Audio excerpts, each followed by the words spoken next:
Welcome to Kenton's videos. Enjoy the video. In this video, I will explain how to make chocolate chip cookie dough edible. First, you must address the two main safety concerns: raw flour and raw eggs.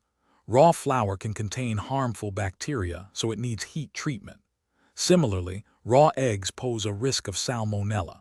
To ensure your dough is safe to eat, always heat treat your flour and use an egg substitute or pasteurized eggs. This simple step makes all the difference for safe enjoyment. To heat treat your flour, you have a couple of easy options. You can microwave it on high for 60 to 90 seconds, making sure to stir it halfway through for even heating. Alternatively, spread the flour on a baking sheet and bake it at 300 degrees Fahrenheit for about 5 minutes. The goal is to bring the flour's internal temperature to 160 degrees Fahrenheit, effectively neutralizing any potential bacteria. Now let's tackle the eggs. For edible cookie dough, simply omit them.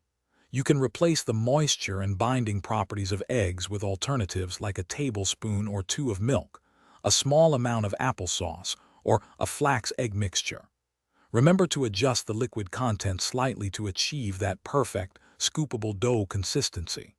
Using mini chocolate chips also helps distribute flavor evenly throughout your egg-free creation. Once your delicious edible cookie dough is ready, you can store it in an airtight container in the refrigerator for up to 7 days.